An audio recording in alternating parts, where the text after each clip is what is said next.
Welcome to another episode of DD on the Spot. As always, I'm your host, Ryan Johnson. And before we get into it with our guest here today, I'd like to remind everyone that if you enjoy this content, please give a like and subscribe down below. I'd greatly appreciate it. We have Winona on the podcast. She's coming to us all the way from North Carolina, where, it's probably better weather than me, but we'll find out anyway because I asked that question regardless. But 59 years old, everyone, and normally I don't mention people's ages, but when it defies the laws of physics and, nature, basically, I have to bring it up, just to, pinch myself and realize that that this is happening. But yeah, she's a bodybuilder on here to share her health and fitness journey and discuss all things health and fitness. But most importantly, she's our current guest. Winona, thank you so much for coming on. Thanks for having me. I gotta ask, so with the name Winona, what were you named at? Was it named after the city in Minnesota? Because that's what Winona Ryder was named after. How did you come up with the name Winona, or how did your parents tell you at least? My parents named me Winona after the Indian heritage that I have on my dad's side. So it's actually, Seneca Indian, meaning firstborn daughter. Oh, that is awesome. Yeah, because I know we have Winona, Minnesota, and that's how Winona Ryder got her name because she was born there. So, yeah, you don't see that many Winonas. So I gotta ask. See, I was born with just the basic Ryan Johnson, where it's got nothing to it, So at least I don't have a story or anything like that. But yeah, so I ask this question every time, regardless of how many people dislike it. But what is the weather like today? Today you caught us on a dreary day. It's been in the 90s, sunny, but today we're getting our our lawn watered for free. The clouds affect my brain. You're telling me, it's sunny out today, and as you can tell from my great tan that I obviously have, I'm going to burn to an absolute crisp the second that I walk outside. So, that's my own set of issues that I have to deal with. But why don't we just get right into it? Why don't you just first off give us your backstory on what inspired and motivated you to become a bodybuilder and how that led to where you're at right now? Well, it's kind of been something in the back of my mind most of my life. My main guy that I look up to is my dad that always worked out, always into health. Just never really had the mental setting to go into bodybuilding till now. I've just, I've been with horses all my life, a horse trainer, did the reining training for many years professionally. We've gotten out of that, got into Taekwondo black belt. I was done with that, bucket list checked. And then a friend of mine mentioned that she was doing bodybuilding and they were going to go to Jamaica. So I said, heck, sign me up. It's been fun. It's been a real personal challenge to just see just what I can do to be my best me in this bodybuilding. So my next goal is to get my IFBB Pro card. I gotta say, I've only been around horses a handful of times in my life, and every time they scare the crap out of me, just how big they are and how just watching them on screen and TV, like you don't understand how really big they are until you really get right up next to them. And I was at my great uncle's farm in Nebraska, and they can sense fear. So I was really scared when I first met them, and they circled around me. There's 3 of them, and they circled around, and it scared the living crap out of me. And well, I do have to tell this story then, I guess. So my little brother, and his great genius that he is, he had a BB gun. And he was around. He didn't shoot the horses or anything like that, but he saw something in the distance, and we were right next to the horses. So he decided to shoot the BB gun right next to the horses. Not knowing that horses would get skittish and react, the horse got up on its hind legs and it stepped and it landed on my foot. Its hoof did. So yeah, that was, and I wasn't wearing steel toed, everyone, and I was like 12 years old. So that's my great memory with the horses. But yeah, so that is awesome. And I mean, when you were getting started in bodybuilding, there's so many myths about the sport that people just have, just either due to lack of knowledge or just assumptions. Did you have any myths or misconceptions about the sport before you entered into it? I did. You hear the whispers of how crazy people's diets are and things, and the things that they may use, and how grueling. Yes, it definitely takes dedication. It takes work, takes a mindset to do this sport. But I think, I found a good coach. I've been doing it on my own. This time I found a coach to help me through my nutrition, through my training program. And it's just a personal challenge. And it really just depends on your own goals. So, yeah. How did you deal with it on your own? Because I hear so many people that start off on their own, and I just think, oh, you poor thing. Because like for me, I'm just one of those people where like you have to drag me kicking and screaming to do anything, significant. But like, how did you deal with that? Because this is just a lifestyle that everything has to be so down pat and everything has to be perfect in order to really get things to work. It is, but it is a mindset. It's just when you've got a goal that you really want to chase, you find the means to do it. And I tend to have an all or none kind of personality. If I'm going to do something, I want to do it right and do it to my best of ability. And I mean, this is so much more of a mental sport than it is a physical sport. And people just a lot of times don't understand that because they'll just notice the physical changes and say, like, oh my God, Winona, you look amazing. But they don't understand that mental transformation that's happened as well, which is, 100 times more important than any of the physical changes. But what has this journey been like for you mentally? That has been the toughest part. The physically, I've always been active, so it's not like I've made this huge transformation before and after. Um, but mentally, you definitely have to look within yourself and say, just how much do I want this? Because with the nutrition, that is the hardest part, to really hone in and stay on um, a specific eating plan. And there is a reason for what you're eating, when you eat it, and how much you eat. And once I saw results with that, then it was much easier for me to stay with it mentally, because it's like, this does work. It's actually freeing to know that it works, that you can just rely on this plan. Um, and of course, any family members, and my husband's very, very supportive of it. So that makes it that much easier. And you have the camaraderie of the people. Say at the gym, there's several where I go work out. There are several IFBB pros there. So, when you walk in, it's just like your big family, and they really help you mentally to stay on target. And what was that friends and family's reaction like when you first announced them, like, hey, I want to give bodybuilding a try? Because that's not something that a lot of people hear of from friends or family. I don't know if it surprised them too much. Again, just because I've always kind of taken that fitness road, whether it's the sports in school or the horses. I was always trying to be the best at whatever I did. Um, they were like, hey, kind of like, knock yourself out. They knew that I would go and try it, so that they were very supportive. I don't think it really surprised them too terrible much. Yeah.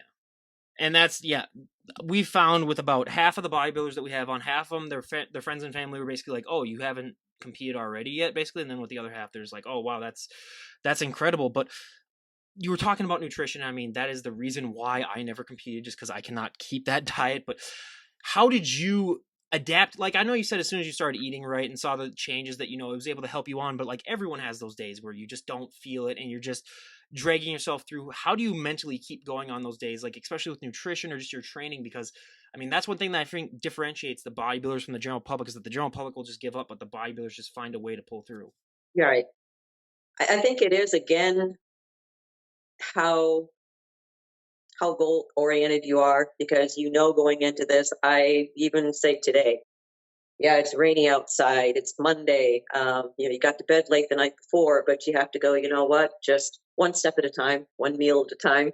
um, they say you can't, how to eat an elephant, it's one bite at a time. So it is pretty much one day at a time, 1 hour at a time. You just know that if you stick with it, it's going to work, because it's proven itself. So there's going to be some of those off days. If I'm not 100%, say today at the gym, I was like, I don't feel like I'm 100% as strong, but I give 100% of what I've got. And I guess that's all I can expect for myself. Absolutely, yeah. You're not going to be at 100%. Basically, I mean, if you're at 100% for more than a couple days straight, I don't know what's going on with you. So, that's just a whole different thing. But I mean, I love to talk genetics on this podcast as well, because so many people do not understand. You can train just like someone, you can eat just like them. You will not get the same results as them. People are just born differently. As much as I hate to say it, and I mean, I hear this all the time. Oh my God, I want his arms, I want her abs, I want their back, and it's just, you just want to strangle them, because you're like, you do not understand that you can work at just as hard as them. And unfortunately, just your body is just built differently. But on top of that, everyone always has that one body part that just takes off as soon as they even look at a weight. And then everyone always has that one body part that just drags behind. They have to train into oblivion. What was one body part that took off for you, and then one body part that you just had to drag behind? I guess my favorite body part, and the one that I see the biggest difference, would be mainly chest. Chest, shoulders, arms, upper body. And my nemesis, I would say, would be like the glutes and legs. One thing I just it's not my favorite day, but that's the day I have to say, okay, just get in there. One exercise, one set at a time, one rep at a time. And again, when you do start seeing some difference, you see that the process works, you just get all that much more motivated. So I am 6'3", so legs are my I can't even tell you. I mean, I could inject pure muscle into my legs and they're not going to gain an ounce. And calves don't even get me started. I could do 10,000 calf raises a day, and nothing's going to happen. So yeah, that is definitely the never-ending struggle for me too as well. But just getting into this lifestyle and just adapting everything. I mean, your life changes, and it's just such a fascinating process. But what was one aspect about the sport that surprised you the most when you were getting started? um boy, good question. That surprised me the most, I guess, was actually some of the camaraderie among the contestants, because you get used to some competitions where you feel kind of like you're snubbed by others. It's competition, you don't want to wish anybody else well, but um, I have, in the last couple of shows, have made some good friends that we stay in contact with each other, and it really is kind of like a little family. Yes, you're competing, but it's nice when you can celebrate the little victories of everybody. It'll be your turn soon enough.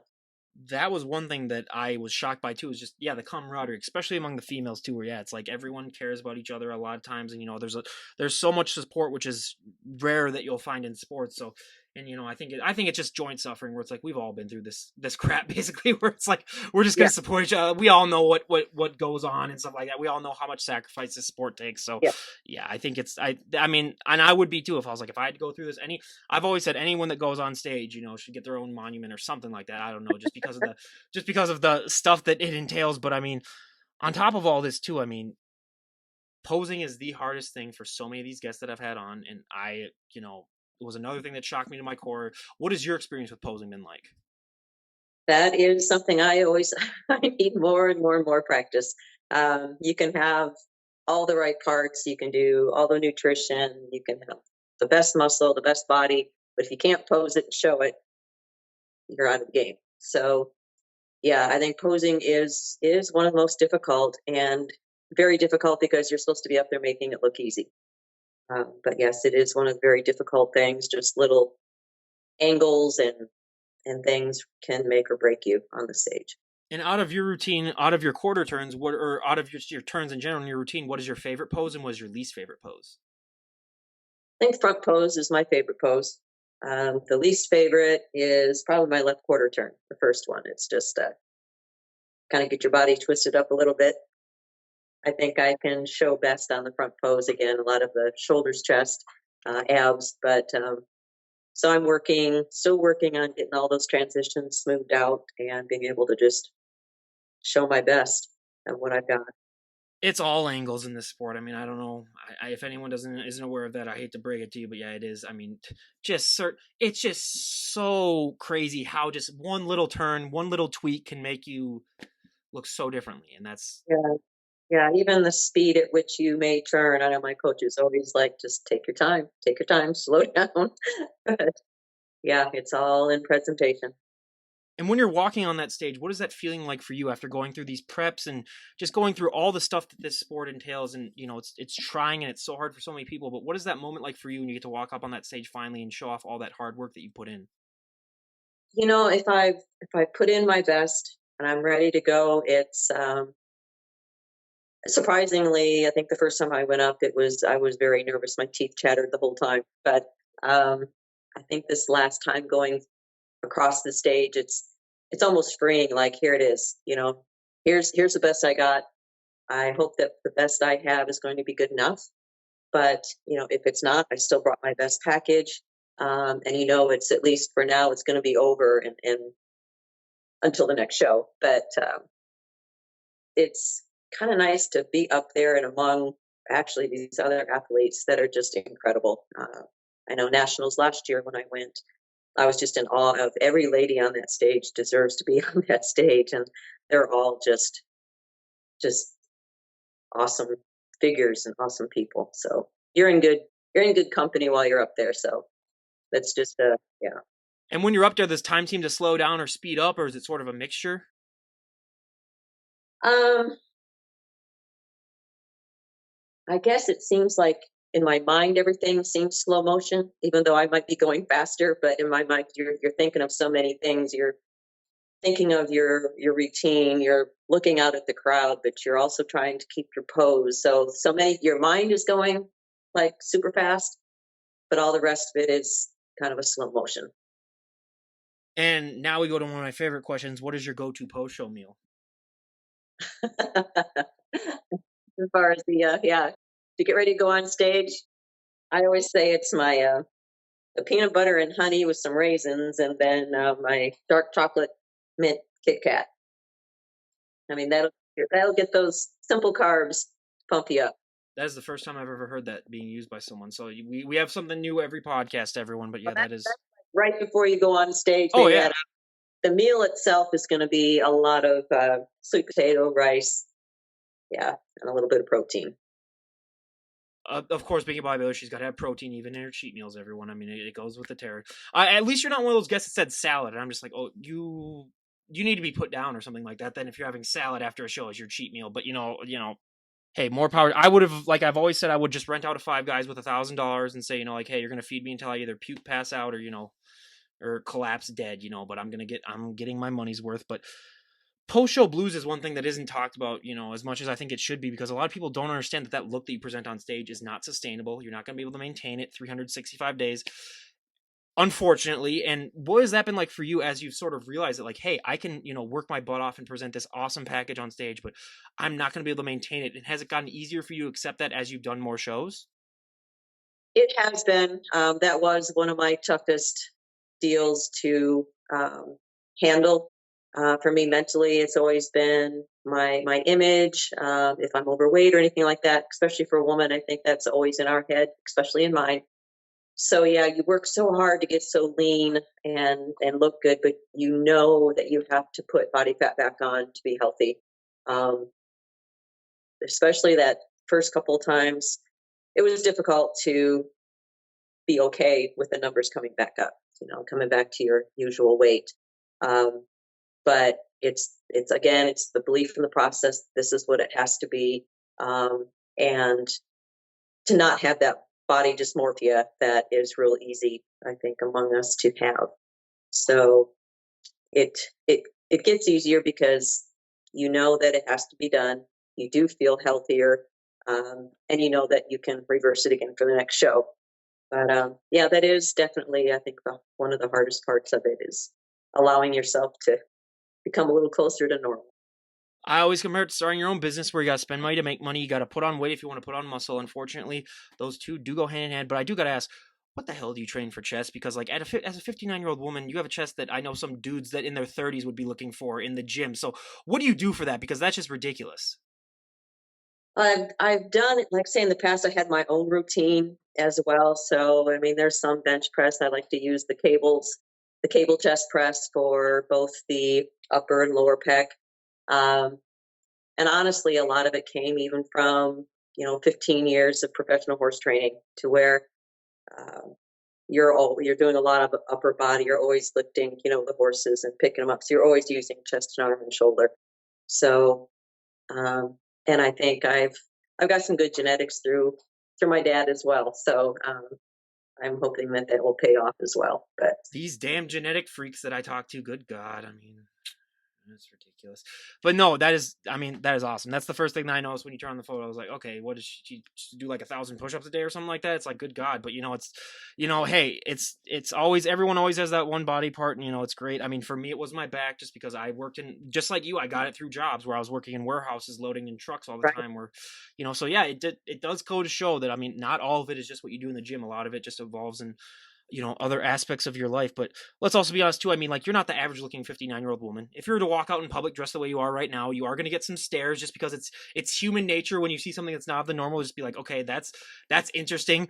What has that been like? Because I mean, I can't imagine, like, I was in really good shape in college, but I wasn't in nearly like in bodybuilding shape. But even me, sometimes it was weird at times. But like, has it gotten easier for you to accept that as your journey's gone on, or is it still one of those things where you're just kind of like, oh, this is kind of weird that, like, I get all this extra attention? Yeah. Surprisingly, it still sometimes will surprise me that that people find it so out of the ordinary. Um, and again, especially women, just from growing up, women, they usually aren't real supportive of someone that they feel is like competitive or better than them or what. And I don't see it as better. I just see it as my best self again, and hope to inspire anybody else.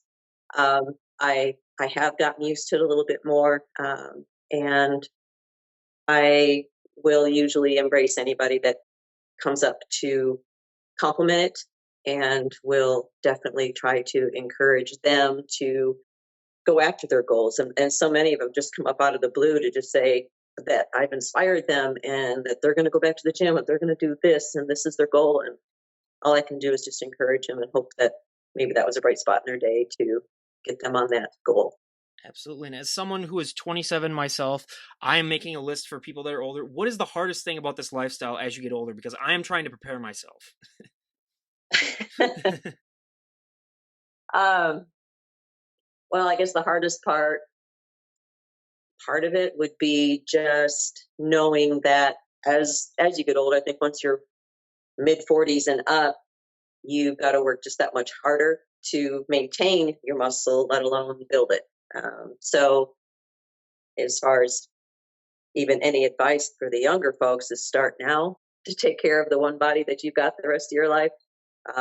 Because then, if you can work your way into making those good nutrition, it doesn't mean that you can't have some of that other stuff. It's just everything in moderation. Eat right, get yourself feeling good, get strong from head to toe, and that uh, that muscle memory and things will carry you through the rest of your life. That's why I've always said the people that get in shape like later on in life, like in their 50s, that they just start like bodybuilding stuff like that, those are the most impressive because like, yeah, they don't have that extra added, some people have been that are your age have been doing this sport for like 30, 40 years. So it's like just that. Yeah. I always tell people, yeah, get started early and just start out slow. So many people don't understand that this is a lifestyle of delayed gratification. How do you deal with that mentally? Because it's like you're not going to see these changes overnight. A lot of the times people get into this lifestyle because they think like, oh, if I only put, a couple months into the gym, I'll be just, absolutely jacked and shredded. It's like, again, if that does happen to you, I will give you my phone number and you can train me one time and I'll spend all the money that I have on you then because you have found the secret. But how do you deal with that sort of delayed gratification where it's like, yeah, you can put your butt in, and even if you go from people's progress year to year, it's incremental changes at best, really, for a lot of people. Yes, it is definitely incremental. And again, it's that mindset. You've got to know what you're stepping into. You can't have um, these fantasy ideas of like, well, for me, it's going to happen. I'm going to go in the gym. I'm going to see this great. For anybody, it takes a month to even feel a change. It takes a couple of months to start seeing any change, and it takes a years of just continuing to hope to keep that change. And even like they'll ask, well, what's your diet? And like, well, I don't go on and off the diet. It's a way I eat. It's got to be sustainable for your life. I've always said if you go on something, that means you're getting off of it. And so if you get off of it, you're going to go back to the way you were. So, um, yeah, just making choices that you can live with every day. Yeah, absolutely. People don't understand how much easier it gets once you get the feel of things, but just getting that feel part is the hardest thing for everyone. Like, I'm just going to be completely honest, but once you finally get into it, it just gets so much easier. But I hate cardio more than life itself. And when I say cardio, I mean actual running. I go for walks all the time. I try to get my 10,000 steps in a day, but I could walk for forever. But unfortunately, when you become a bodybuilder, you sort of have to sign a deal with the devil when it comes to cardio. What is your current relationship like with cardio? Because I know some bodybuilders that like even the thought of moving their legs makes them cringe. Yeah, there again, you'll see the different cardio programs that differ across the board. Right now, I'm only doing a half an hour of cardio a couple times a week, just when I do my cardio, my off day. All my other days, I'm doing 20 minutes of cardio. But I mean, I do get the treadmill up, about 3.5 miles an hour at 11% grade. So I'm really working legs, but it's not like I've got to run till my lungs fall out because I can't stand running either. Um, but again, it's getting at a steady state cardio to get your heart rate up. You're shooting for mid 130s to 140, your heart rate, and and it works. It just keeps that burning process in your body going. Yeah, if you don't have anything to listen to or anything to entertain, it's almost impossible. But if you do have something like, I've been listening to the Johnny Depp Amber Heard trial recently, and that's been, that's been what's been motivating me this entire time. I can, when I go out for my walk tonight, I'll be listening to what was going on today, and just, yeah, that's the only thing that really keeps me going. So if you find something like that, it makes it so much easier. But then I've also had times too where I'm just out there without any music or anything like that, and you're just like, oh my god, this is just so boring. Like I can't. I have to have my music. I have my playlist all set up, and luckily, when I get to where I'm thinking, I don't know if I can put up with another 10 minutes of cardio, and that favorite song will come on. I'm like, okay, I'm energized. So I go. Well, the only problem with that is that like I did so much in college working out that, and I had the same playlist going where now if I hear a certain song that was always the song that was playing at the end of my workout, so then you get that feeling of like, oh, it's almost over, like I'm almost done. If I hear that in public now, I sort of get a little bit of that feeling where it's like that little bit of like endorphin rush where I'm just like, I'm not even working out. So that's the only problem is that like, yeah, you can't get too familiar with the song, everyone. It's kind of like, yeah, it's like Schrodinger's dog where, I mean, Yeah, it's, yeah, you start to salivate, just even looking at the song, which is kind of true. Where like if I eat it, and then I always had that same song that played when I first started working out. So then if I hear it in public, like I almost get kind of like amped up to. So yeah, that's the only problem, really with that. But on top of just cardio, sleep is, it's so important, and so many people do not talk about it. I've rarely heard any bodybuilders talk about the importance of sleep or how they maintain it because let's be honest, as you get closer and closer to the show, your body is just dying for food. It's dying for energy. So sleep becomes even harder as you get more and more in shape, which I mean, it seems crazy to outside people, but it's true. But how do you sort of deal with that whole sleep conundrum? Because for me, like if I get anything less than my hours of sleep, I am not a pleasant person to be around, and I will be the first person to admit it. yeah. Definitely need my sleep. I need at least 8 hours, 9 hours. Just trying to stay regimented to where you get to bed at, by 11, and then you're up 7, 8 o'clock in the morning. So luckily for me, I don't have to work now. Like I said, I'm retired from the horses, so this is kind of my focus right now, um, and I can kind of create my own schedule. So yes, sleep is so very important. That's when all your recovery happens, and believe it or not, burning a lot of your calories is while you're sleeping. So So you go to bed sometimes at 11, and my parents, who are, my dad is older than you, but my mom is younger than you. If I call them at 8 o'clock, they will not answer because they will be asleep. So yeah, again, I'm a night owl too, like you though. So I'm in bed normally around like yeah, midnight or 1ish, and then I get up, when I usually around like 8 or 9 or 10 in that area. But yeah, so but that is all. And I mean, even though you are retired and you just focus on this, what is your time management like? Because I don't care if you have nothing else in your life. This is a hard enough lifestyle that for time management wise, at least, because people don't realize how much out of your day this lifestyle takes. So, what is your time management skills, or what are some time management things that you try to implement to make it so that you don't go crazy? Because I go crazy sometimes hearing stories from people talking about their time management or how specific it has to be. yeah, it's something where again, if you can just get that schedule, eat my first meal at 8 o'clock. 2 hours later, 10, 10:30, I eat my second meal. Then an hour later, then I hit the gym. I'm at the gym for 2.5 hours, something like that, and to get my, you just kind of have it scheduled out. So after your workout, you have your protein shake and whatever else I'm allowed at this point. Um, and then I whatever errands you have to do. If I have to do groceries or laundry, what have you, get home and you have your another meal. So I have about 5 meals a day, and my schedule usually has me finishing up by 6 in the evening. Um, so yeah, you just have to be able to plan ahead. That's the big thing is if you're going to be even out of town or you're traveling or um, for whatever reason, if you can plan a couple days ahead and have those meals ready to go, it makes your life a whole lot easier. So What are some of the reactions that you get at the gym being a 59-year-old? I mean, I can imagine if I saw you at the gym, I would probably just be like, okay, I need to go up and talk to her and just, what is she doing? Because I mean, it's not that often that you see someone like you in the gym, even though, like you said, there's some IFBB pros in the gym, but still, like, what are the reactions that you get in the gym, especially now as you're getting closer to a show? um, yeah, even at the gym, you do get people that they'll come up and again just compliment you and ask you about competitions and things, and um, I will usually always answer them and thank them for their compliments and encourage them again in their path and their goals. But you do have to be careful how much you get talking, so that you don't ruin your own workout.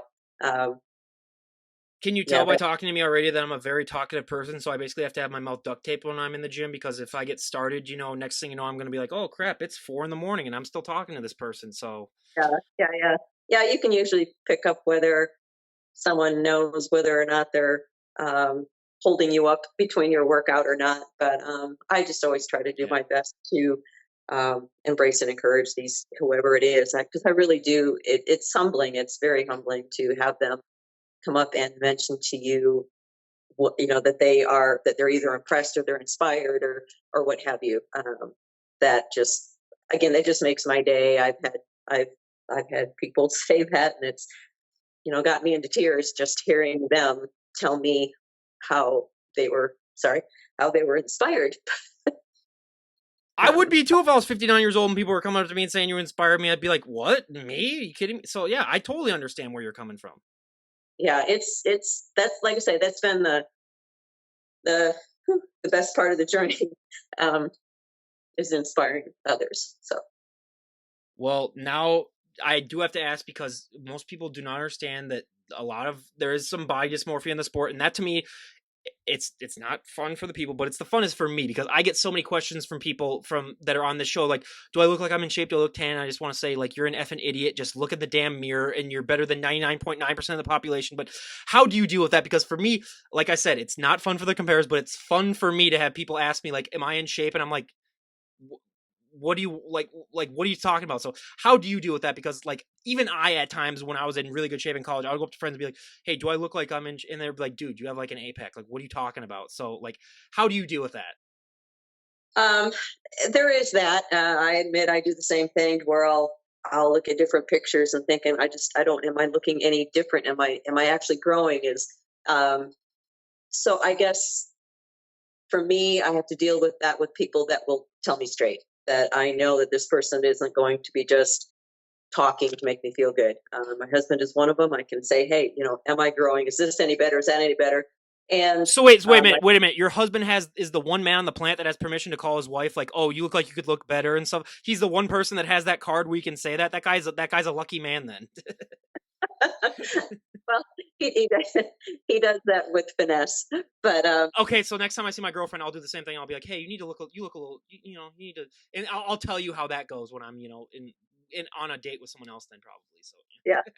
So maybe it's because my question is backwards. It's like, hey, am I getting bigger? Do my muscle does it look like it's growing? Does my butt look bigger? So I think between him and just having those couple people that will shoot you straight, that will say, hey, yes, you're growing, or no, maybe we need to tweak something. If you have a good coach that will be able to point that out to you and say, hey, okay, either you're not working this muscle group enough, we need to do something different. Having them tell you whether or not there is a difference, because yes, you can look in the mirror and not either not acknowledge it, or almost afraid to acknowledge it, because you're afraid that then it might go away. So yeah, that's definitely a real thing too. Well, and you mentioned before you start out without a coach and then you got a coach. What is the best thing about having a coach, in your opinion, when it comes to this sport? well, this time I know when he changed my nutrition plan to what I was eating. I had about the first week I had trouble believing that this was really going to work, because I was trying to actually reduce all my carbs and high protein. And I, when I looked at this nutrition plan, I was like, you got to be kidding. It's almost double the carbs. And I was almost afraid. I'm eating it going, is it really true? Is it really true? Is this okay? Um, and then I finally just went the heck with it. I just figure I'm paying him. He's my coach. If it doesn't work out, it's not my fault. I could blame him for it. But it's been good to have someone that you can lean on and lean on their experience. Um, he's an IFBB pro himself, so they've been there, done that, and they can best bring you along and mentor you. So that's been good. It kind of gives me a little bit of mental support to where Oh, Yeah. I mean, I never do anything in my life without having a scapegoat that I can just do off. Because like even this podcast, if it were shut down, I'd just be like, "Oh, it's Skype's fault. It's not my fault." It's all that. So yeah, that's the best part too. But yeah, I mean, I've heard stories about people. I mean, they take care of so much of the little things that most people don't understand is just so taxing on you when it comes to either your nutrition or workout plans and everything. So yeah, they are. That's the one thing where I've even gotten emails from people. It's like I don't even compete, and they're like, "What advice do you have for someone who's ready to compete?" The only advice, and like I told him, I said again, I've never competed, but from what I've heard from people, it's get a coach and Yeah. find Yeah. it. Finding a good coach is the hard thing though, because like for every good coach, there's a couple of bad. So it's navigating that field too. That's a big struggle for a lot of people that I've talked to, at Yeah. least. Yeah. And as far as even for finding a coach, it's almost like I was a coach for the horses. So I kind of had to look at myself in the mirror and say, okay, coach thyself. And, take your own advice with horses. I always told everybody, if you're going to, you need to go find a good coach to really help you get the most out of any lessons or any of the work that you're doing. So I had to tell myself the same thing, that with this discipline, the same. I needed to go find a coach that I could rely on and work hand in hand with. And I think it's the best decision for sure. And you are what? Are you 4 weeks out now? I am, yes, June 25th. What show are you doing, The one in Shelby. Shelby? Yep, Shelby, North Carolina. So how do things change as you go from 4 weeks out to your show? How do you change things out nutrition wise? Is it because I know some people like they wait maybe until a week or so? I mean, it's just with everyone. I ask this question because everyone's body is so different, and that's one thing that frustrates me because I cannot find out like what most people do because everyone's different. But what does this last 4 weeks normally look like for you when you're competing? It honestly is going to be different from everybody else. It just depends if I'm continuing to drop body fat like I've been. Then on one of my shows I didn't have to change my nutrition plan right up to peak week, and I guess I was lucky for that. But likely as we get closer that last week and a half or so, um, those carbs are going to come down so I can burn off the rest of that residual body fat so that you can really dry out, really start seeing the muscle definition coming through. Um, so there'll be some tweaks. Actually, I'm kind of looking forward to seeing what the changes are going to be myself. Absolutely. And if someone were to walk up to you and say, Winona, we made the decision, you can change one thing about the sport of bodybuilding and everyone would go along with it, what would be one thing that you'd like to see changed? Ooh, wow, haven't thought about that one. We saved the golden questions for the end here. Yeah, right. um, I don't know. I think just have people really know the long-term effects of bodybuilding, whatever their personal choice is to use. Some people will use more either supplements and things to help them get to their goal. Um, or there's the natural bodybuilders. There's others that will use other supplements to help them out. Which my personal decision is, I'm going to do it on my own. But I think the big thing to be changed would just be really education on what the long term effects of this can be. You should have it's for me, I've always said like driver's ed, you should have to take a class on like the side effects of all that stuff where and just know like this is what because so many people like they come into the sport all green-eyed and stuff like that and then you see them 5 years later and it's sad to see where Yeah, yeah you have to be careful in this sport just like with any sport that you can do but especially with bodybuilding because it has more lasting effects on you than let's say playing baseball or football unless you're offensive lineman in football and you just get concussed all the time but yeah, my brother's senior year got three concussions as a quarterback so he kind of learned that the hard way but yeah you just have to and everyone like you said everyone's body's different people respond to other things differently than others so it's just this whole sport should just be trial and error is what it should be called instead of bodybuilding basically because that's what it is but it's just yep. For me, it would be prize money though too, because it's like this is ridiculous. How when I first started this, I always made the joke that this is the biggest Ponzi scheme that's ever existed, where they force people to get in the best shape ever, and then they force them to sometimes to pay to compete in these shows. And it's they like are expensive. these guys Yes. have a great business model going. It's like, how do I get in this myself? But no, it's people don't understand that like this is not a sport that you compete in if you want to make money. I mean, this is a sport that you do because you love the sport, which is the most impressive part to me. It's like, yeah, they're not doing this for a paycheck. They're not doing this for they're doing it because they love the sport. Because yeah, you are losing money. most of the time that you do, unless you're like the Olympia champion, you are losing money in this sport. So that to me is like, yeah, it should be like, if you're a pro in the sport, for me, it would be like, that should just be your day job. Like, you shouldn't have to do anything else. So that's one thing that I'd like to see. But yeah, there's a few other things as well. But I mean, this is a question that I just started asking people, which is shows how smart I am because it took me this long to ask. But I even think this sometimes when I'm talking to some of these guys. Why do they do this? Why do they put themselves through it? Especially when I hear some of these prep stories and everything. And I bet you hear that all the time. Sometimes for people's like, why are you doing this to yourself? Like, why do you do? How do you like to respond to that? Because for me, like every answer is different, but it just shows, why. For it's just let's be honest. I even times when I was talking to you, I was like, why do they do this to themselves? I mean, it's a great look and stuff like that, but it's like, it's just so much dedication where you can tell I'm an undedicated person for some things. But how do you respond to that when people ask you, like, why do you put yourself through this? Yeah, it is. It's just that personal challenge of just what can I do with my own body, within a reasonable, safe type environment. But it really is the challenge of what is my best me. Yeah, how far can I go? What can I do with it? It's just a everybody has their own passion.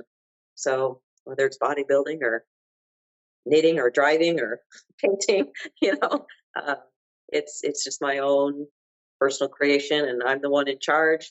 Um, I think that's pretty much it. Absolutely. And I mean, when we do, I'd love to have you on a year from now. Just give us an update on what you've been up to. Where would you like to be at in your bodybuilding a year from today when we have you back on? Oh, well, I'd like to say that I would have my pro card, and by next year, just have that even that much better of a package to bring. Kind of growing as I say, just growing the glutes and the quads, and I mean, I'm always trying to get it better, but glutes, quads, better shoulders and back. Um, just again, being the best thing I can be, and I'll be in the 60 and over masters. Yeah, that'll be. I mean, I've only had four other guests on here that are over 60, and yeah, that's just.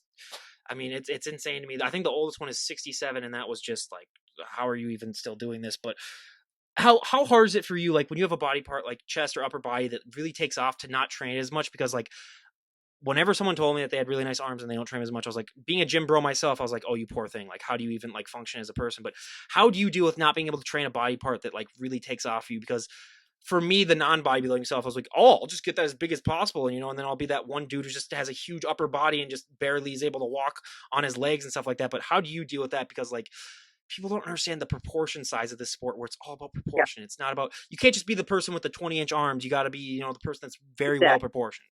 Yeah, you have to have the symmetry. And with the chest, I know I as much as I want to work that even okay, secret today. I mean, even with today, I threw in an extra, chest fly exercise, even though it's not on my routine. I have But been known to do curls every once in a while, even on leg days, just to pass some yeah, time by. Yeah, yeah, just yeah, because it was there calling your name.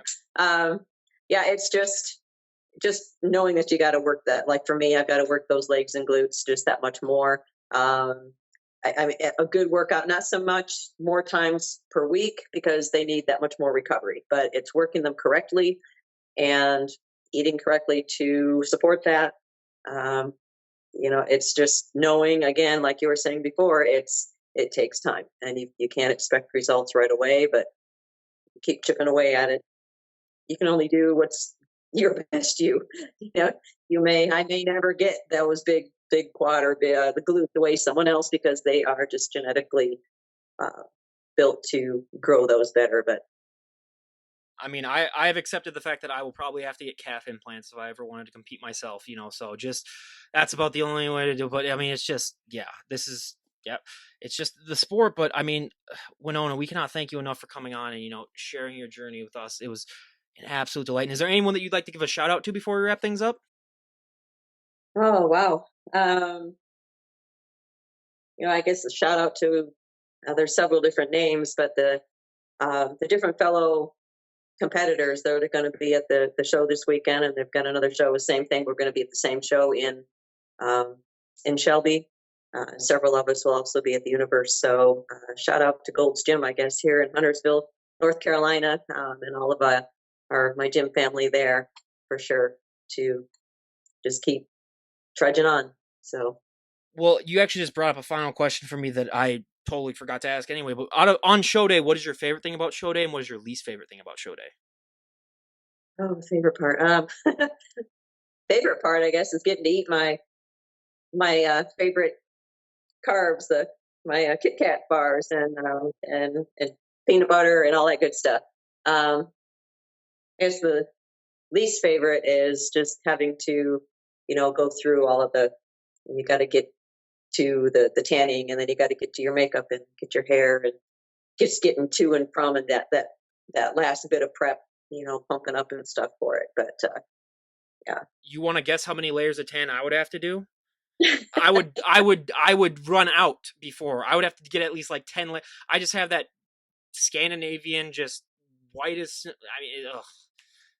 I mean, like, yeah, going outside, I need to have an SPF of 10 million. So, that's why I walk at night every once, so I don't have to worry about that. But yeah, I mean, enough of my woes. But again, Winona is just, it's inspirational to even have you want to talk about this. I mean, the older guests are always, I've said this a million times, but they're the most inspiring for me just because, you know, I always say this sport is easier to do when you're 27. It's not so easy when you're 59, everyone. So, it's just, but again, Winona, thank you so much for coming on and sharing your journey with us. I really, really appreciate it. And everyone, go check her out on her Instagram page.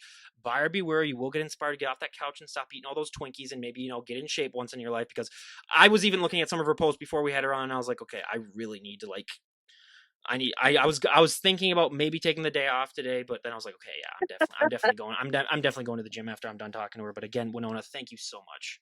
You're welcome. Well, thank you so much for having me on. It's been a pleasure. Absolutely. And this is Ryan Johnson, DD on the spot, signing off. Have a great day, everyone.